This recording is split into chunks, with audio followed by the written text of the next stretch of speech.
Porte casone con un stemma a rete, una cuppulella che vi si era alzata, passa scampanianna pattuleta, con mano a papà te fa guardare. Tu fa l'americano, americano, americano. So we start with the meat that's already here.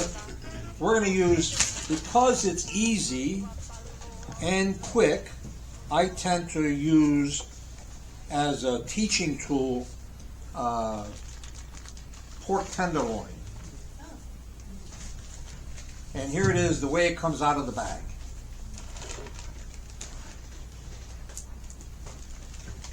But I do clean it up because it has a little bit of silver skin or sinew that just does not taste very good. Just does not taste very good in my opinion. And this weighs 586 grams. I have a question, Tony. You said that piece of meat is already cured for 17 days? No, has not been touched. Oh, it haven't touched. This is raw right from the butcher shop, Yeah. essentially. But it's 586 grams. So the first thing that I do is write down the weight of the meat. We put the meat back in the bag, and I'll put it here so the camera can pick it up. And then we're going to start with our ingredients. So I use this plastic container, and we start adding, and I go by weight. Again, we have the list right here. Always have a list so you can use it properly. You don't want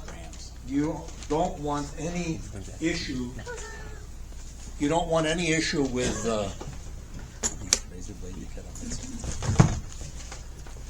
some people in Italy go by eye. I learned from a guy who did it by weight. And he was very specific, and he didn't care about anything other than the weight. So we'll do it by weight, just like he did. You know, when you learn one way, you got to do it that way. So now we did the salt, 9 grams of salt, and now we're going to add, 18 grams of salt, and we have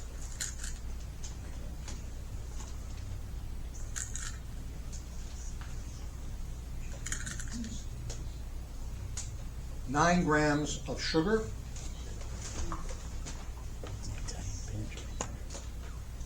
and now we're going to use, and I just buy this kind of black pepper. I don't see the need for grinding it directly that day. 6 grams. So there we go. And now the fun one, which is the pink salt, or if you want, you can use, bear with me while I shift things just a little bit. This is the sodium nitrite, or pink salt. So the way, it's funny, it got the name pink salt because they wanted to make sure that you used sodium nitrite, not sodium nitrate. So they used to only make sodium nitrite pink. And then, for whatever reason, the USDA or the FDA, I think the FDA, told them to make both cure number 1 and cure number 2 pink. So now, you don't know by looking at it if it's sodium nitrite or sodium nitrate. The difference between the two is that sodium nitrite should be used for meat that you're not going to cook. Okay, so here we have the mix, and now I'm going to start adding, for this one we're going to use rosemary. Rosemary, I kind of vacillate between using it like this, and that's where we're going to do it today. I just break it up and put about this much. So the amount, half of it, whatever was on here, you can see that, not a lot. Sometimes I put it in the grinder and grind it along with the juniper berries. So the juniper berries, which sometimes when I really want the, particularly with a big piece of meat, a thick piece of meat, and I really want the juniper flavor, I'll actually use juniper branches from my juniper tree in front of my house and put those in there. But in this case, I'm going to use about this size. Let's go with about 12 juniper berries. And I've actually, by the way, I've actually dried my own juniper when I had a bonsai tree that produced juniper berries. I screwed up. Sorry. I want to grind these. Unless you grind them. Unless you want to bite into it. Well, no, because we wash it off, so you don't actually get any of it. But you want to break it so that it has more surface area to meet with the actual meat that you're using. So you want to grind it, and so this is my. I'm going to focus on the word old coffee grinder, no longer used for coffee, because it'll taste like everything but coffee. And then I also like to put in, for one, I think I'll use, 2 small bay leaves. Yeah, that should be enough.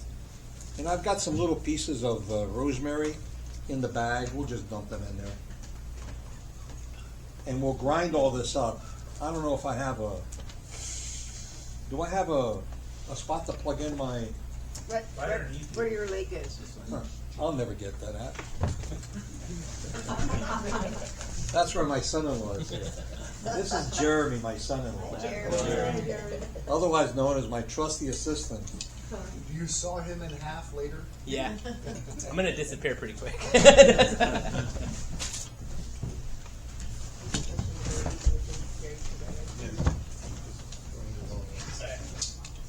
So we got that in there. So now, my other favorite, for those of you that don't know, I'm from Calabria. So, you can use 2 different fennels. There's a big difference between what you buy in the spice rack as fennel to this.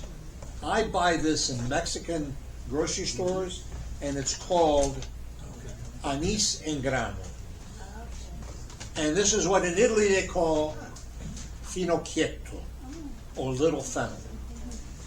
And it's from the wild fennel plants that are growing, the one that was growing in my backyard.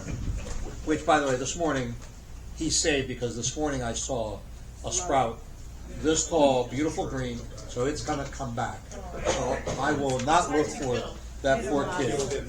I will not look for that poor kid. What was the name of the band of the Mexican version? What was it? Anise? Anise in grano. So anise in grano. So for this, I use about for this amount, I probably use, I don't know, maybe a little bit more than 1/4 teaspoon, because I haven't ground it up. I also use fennel powder. Again, if you want a big kick of fennel, use fennel powder. which I buy at an Indian market around the corner from my house. And then, because I just like to add a little extra flavor, I like to use a little just plain Italian seasoning. And then we're going to use a little bit of paprika. And I buy, obviously, in large quantities. I don't want to use a lot. And what I do with this, Is it smoked? this is not smoked. Is that Hungarian? This is probably, It's fancy. it's paprika. Oh, by the way, just so you, I know everyone has to know, it's gluten-free. Really? You have to actually write gluten-free on paprika? No, it's just you paid more for it. And it says gluten free. People don't know that most spices are gluten-free. Yeah. It's Like corn is like it's gonna gluten-free. be better if it's gluten-free. Corn tortillas are gluten-free. Why do you need to put gluten-free on top, in big letters on top of corn Exactly. tortillas? I don't know. People don't know. Yeah. Now, I use this actually twice in the process. Once just a little bit to get a little flavor, but then I like to roll it, and you'll see when we do it on the one that's already gone through the wet. Then I use dehydrated Garlic garlic powder. So this is garlic powder, and it's maybe an eighth of a teaspoon, which is more than enough. Couple of things interesting. Garlic used in curing meat is actually an antibacterial. So all this goes in the bag. So what I do now is I just kind of massage it. You want to roll it around, massage it really well. Then we add a little bit of white wine, and sometimes we add some for the cook and some for the meat. Today it's only for the meat. Not much. You just want to emulsify the dry ingredients to get them to permeate the meat better. And so now it goes in the fridge for 5 to 7 days. The size of this, 5 days, is more than enough because you're only dealing with maybe 1.5 inch diameter meat. So it doesn't take much for it to soak in. I'm going to move out for a minute or two. You can tell when the meat has absorbed salt and sugar because it becomes thicker. It feels thicker. It just gets denser because it loses some of its own water because of the salt. Salt and sugar both tend to dehydrate meat or anything else for that matter. So I'm going to go wash this off and bring it back. So I'll be gone for 5 minutes at the max. Tuo para America, tuo para America.